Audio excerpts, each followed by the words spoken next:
Welcome back to our GenAI crash course. In the last video, we explored OpenAI, but building AI applications is more than just API calls. LangChain helps you build intelligent, multi-step AI applications. Today, we are going to cover how LangChain works, its core concepts like chains, memories, agents, how can we use it to build AI workflows. By the end of this video, you'll be able to integrate LangChain into your own AI projects and take your applications to the next level. And now let's go ahead and jump into VS Code and let's see how LangChain looks like. Let me start a Jupyter notebook. I'll create a new one.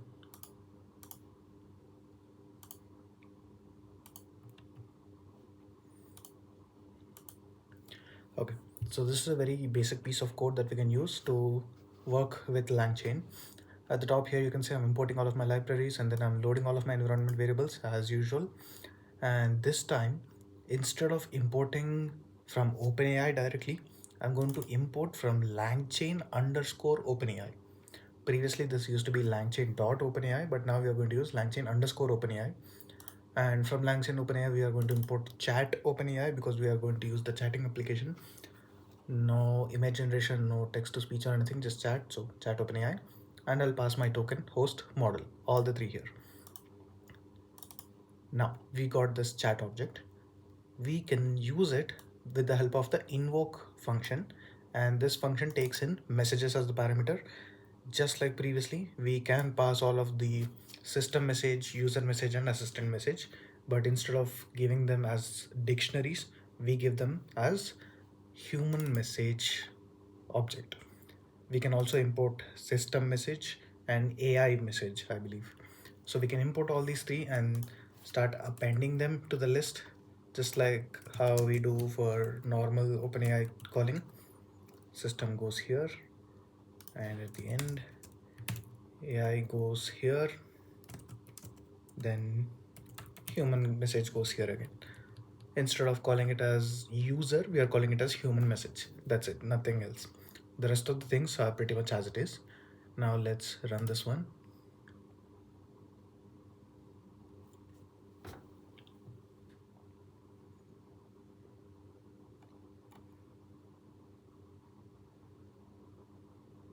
There you go.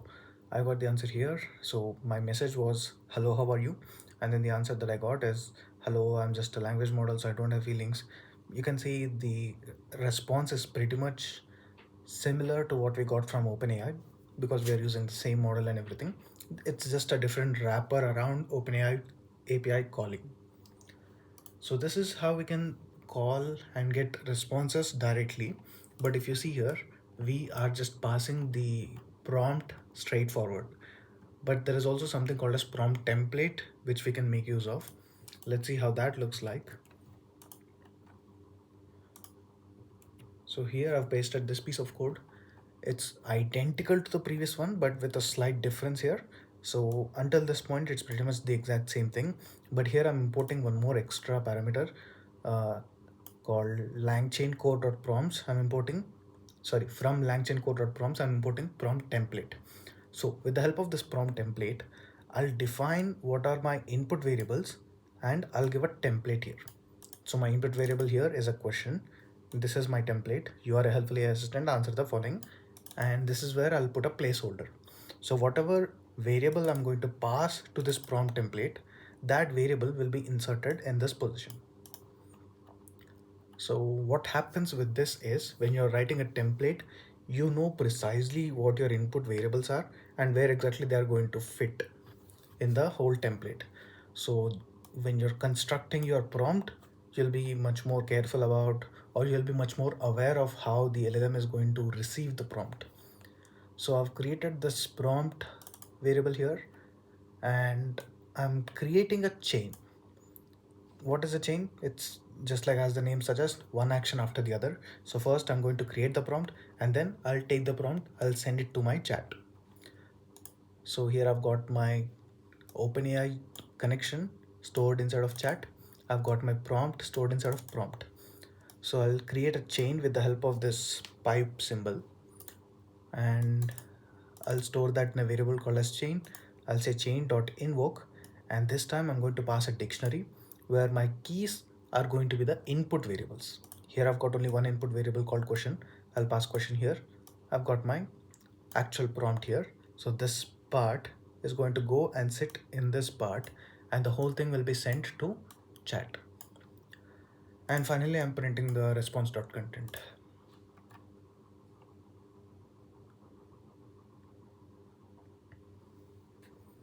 There you go. So if I ask what is LangChain, this is the answer that I got from my LLM model. So this is how we can use chains with prompting. Now, there is something also called as memory.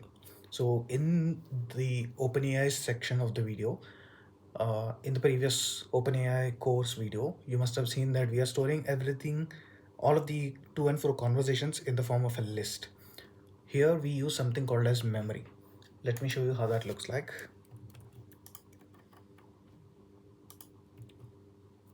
Okay, so here I've pasted this piece of code again. So we are importing quite a lot of things here, but don't worry, it's very easy to understand. Until this part, everything is same. Here I've added two new things. One is called as streaming. So when we enable stream equal to true, we can also do this in normal OpenAI as well. So when I enable stream is as true, I'll get word by word predictions immediately. So I don't have to wait for the LLM model to give the entire text at once and then get the final output. I can get the predictions as they're being predicted from the model directly. And next here we have callback. So what callbacks do is, as the comment suggests, it prints all the token as they arrive. I'll show you the output and then you'll be able to understand this part better.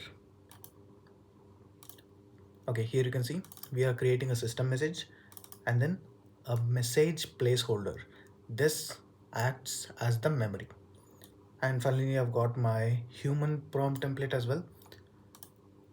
I'll take my conversation buffer memory and then I'll store it in my memory. I'll give a key here, return messages as true. So this variable, this memory variable is the most crucial part because this is where all of my previous conversations will be stored in. Okay, so I've got my prompt, I've got my memory, and my connection to LLM was already done. I'll take all three of these things, I'll put them in my conversations, or I can even call this as chain. Same thing, no difference, just like how we did it previously.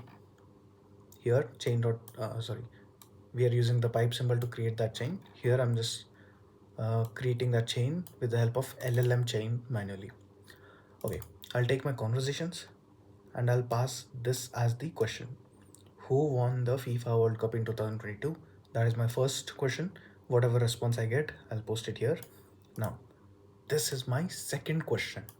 The second question is still going to make use of whatever is present inside of this memory. Let's run this. Here you can see I'm getting the word by word predictions. There you go. It was pretty fast. I'm not sure if you guys were able to see it. I'll just run this again. Yeah, there you go. You can see the word by word coming out, right? So that is a streaming response. And here you can see first response and this is my second response. Let's save.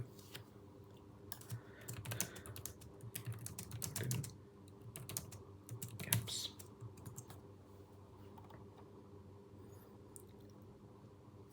Here you can see the first response was given in normal upper and lowercase mix, but in the second one, I got it completely in uppercase. So this is able to store the previous conversations, and you can see all of the conversations here. This is about memory. Now there is one more important thing called as tools. So tools is where LangChain stands out the most because whatever we have observed so far, we can create them directly with OpenAI. We don't need LangChain for this part. But tools and chains are two different aspects where LangChain has an advantage. Let's explore what are these tools. So there are two different types of tools. One is default tools that you get from LangChain directly, and the second one is the tools that were developed by the community. So community, it's just people like you and me who are contributing to LangChain. So there are many people who have contributed a lot to make LangChain very robust and flexible. And there are many different tools available online. So in today's video, I'll just explore one very simple tool, which is Wikipedia tool. To install it, we need this library to be installed, so we have to pip install it. I've already got this thing installed, so I'm not going to run that part of code, but this is how we can make use of tools. So when you're working with LangChain community, you need to do one more pip installation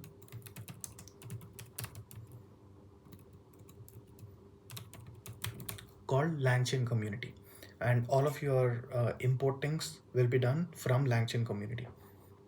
Here I'm importing LangChain community.tools, and from there I'm importing my Wikipedia query run, Wikipedia API wrapper, both these things. So I'll create a API wrapper where I'm going to pass top K results and document content character max. So what is this Wikipedia API wrapper? It is basically a search engine.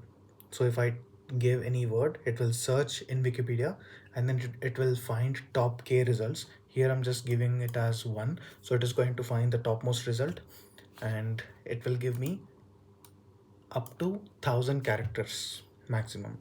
So let's say if I search for some particular word called Portuguese, then whatever data I've got about Portuguese on Wikipedia, that will be extracted and 1000 characters will be returned back to me. And tools is basically a utility function with which we can use the wrapper. So here I'm using DeepSeek. If you guys don't know, DeepSeek is a China company which has developed a model which is currently very trending at the moment, and it is taking ChatGPT out of the way. It is making it jobless. So that's funny. But if you go to ChatGPT and ask what is DeepSeek, it has absolutely no idea about it because the training data did not have anything about DeepSeek. You'll get a response something about the words deep and seek. It's just totally hallucinated response. So this is the perfect word to test how Wikipedia is performing. So let's run this. Here you can see I got this part. It says DeepSeek Chinese is a Chinese artificial intelligence company that develops open source large language models. It is owned and funded by Chinese hedge fund high flyer, so and so, so and so. So I'm able to retrieve answers, or I'm able to retrieve information about things that are not present in my training data of the OpenAI models. And if you guys saw the first video, you'll understand that this is a very important step when you are working with latest information for all of your LLM queries. So here I've got this response. I can take this response, pass this as the content, and then ask my question. So my LLM will be able to answer the question based on this content. So this is the Wikipedia tool. In a similar way, we have lots and lots of tools developed by the community.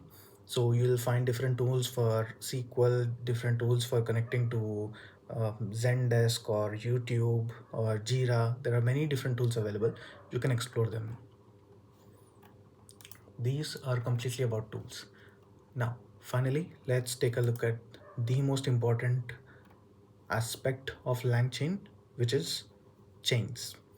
So previously we have seen a quick glimpse of how chains work, but let me show you one more quick example of how a chain actually looks like. So here we are importing all of the environment variables, and then I've got my LLM model here, and I'm creating a chain here. I'll give the model here, and this is my prompt. Again, I'm just taking chat prompt from this template, and this is my input. This is my actual prompt. So whatever input I give to this chain will be placed here, and I'll get an output. So I'll say suggest a company name for the product, and while calling it, I'll give the product as gaming laptop. Let's run this one.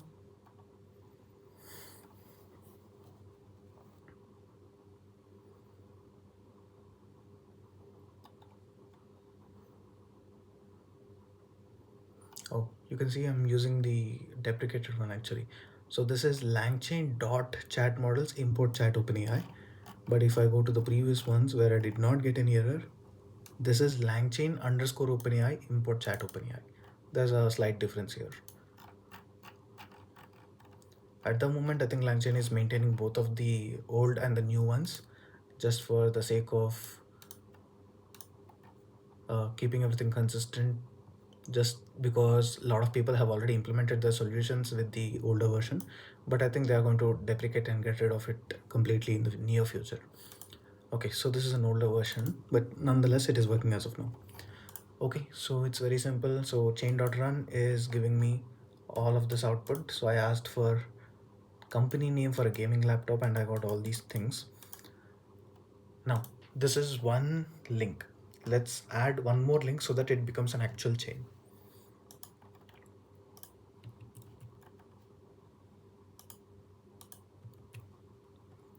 Okay, so here I've pasted this one. So I've defined chain 1, chain 2. In the first one, I'll take the LLM part is going to remain the same for both of them.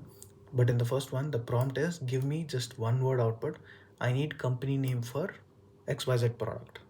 So if I give a product name, it should give me the company name, but you have seen here that it is giving out a bunch of company names with some description about that name or how that particular name is best suited for that category. But I don't want any of that. I just want one word output. So I've added that condition here. My output is going to be stored in this variable called as company name. This company underscore name is the output of my first chain and it will act as input of my second chain.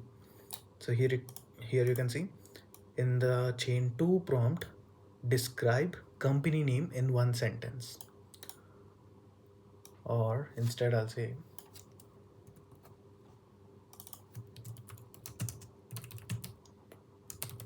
write a slogan for company name.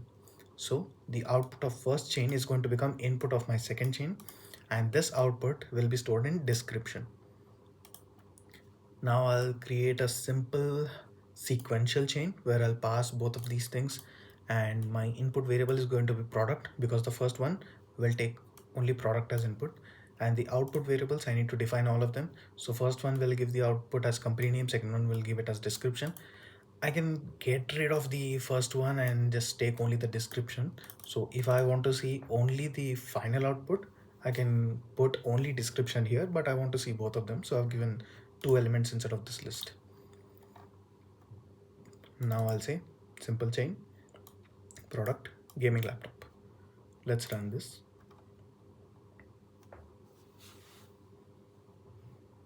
Yeah, here you can see I've got my company name as Pulse Byte and it gave a description. Here's the slogan idea for Pulse Byte. Bite-sized energy, pulse pounding performance, emphasizing the idea of compact, powerful technology, blah, blah, blah. Okay. So here you can see how chains are quite powerful because they are able to handle multiple tasks one after the other directly without any extra piece of code. And also it's very easy to manage all these different individual chains. Let's take one more quick example of sequential chains. So it's slightly modified version of the previous one. So in the prompt, I'm just saying, what is the best name to describe a company that makes product? So this product is my input variable.